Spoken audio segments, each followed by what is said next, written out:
There is a discussion that has been going on for a matter of centuries now, in which some people make the assertion there is no God. Now, on what basis do they make this assertion? Simply on the basis that life is so bad. This world is such a bad place, with wars taking place, famines, people dying of diseases, people suffering in 1,000 different ways. And some people look at this and say, if there really were a God, would he not do something about all of this? Would not he make life better? Would not he make the world a better place? And some of you may have suffered in some pretty terrible ways also, and may have wondered on a personal level, why didn't God do something to prevent this? Or once it happened, why didn't God do something to correct this?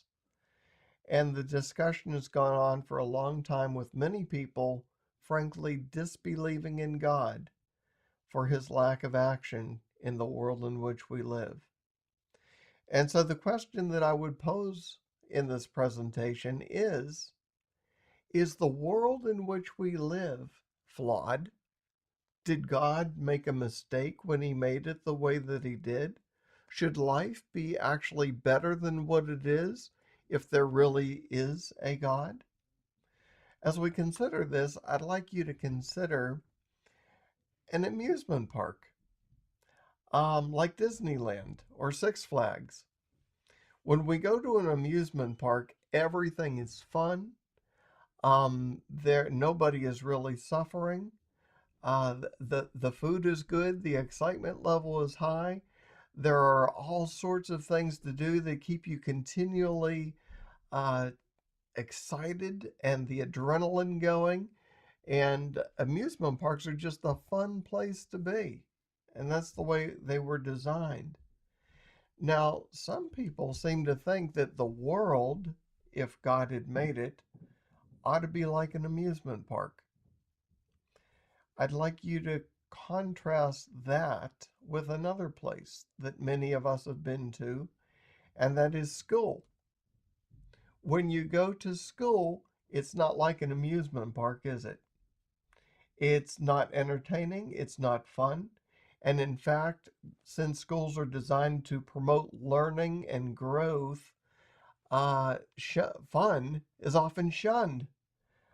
People are not supposed to have fun when they're learning. They're supposed to be focused and concentrating on the subject matter and taking it all in. And in fact, in order to do the learning that we need to, we have to suffer in different ways. We have to discipline ourselves and force ourselves to do things that are not pleasant in order to accomplish what we have set out to do. I would suggest to you that the world that God created is perfect after all. Not perfect if we intended for it to be an amusement park, obviously, but perfect if instead God designed the world to be a sort of a school in which people could learn and learn some very hard lessons. And I would suggest to you that the lessons that God intends for us to learn are such hard lessons that the only way that we'll be able to master that material is if you and I face some very hard, difficult, and in fact painful situations. It's hard to go through that. What some people go through in this world is horrendous, and the suffering is terrible, and the hardship is so difficult. But we trust that God has subjected us to these harsh circumstances, because he understands that within them the greatest lessons of life can be learned. Remember, I used the analogy of a school. Well, in this life, there are going to be tests, just like in school. And some people are going to pass those tests and other people are going to fail. And at the end of all of school, when the learning is all over, there's going to be a grade assigned, a simple pass or fail. And the Bible teaches that those who fail to learn the lessons of life are going to be punished and are going to go to a place where the torment is extremely terrible compared to the worst suffering in this world.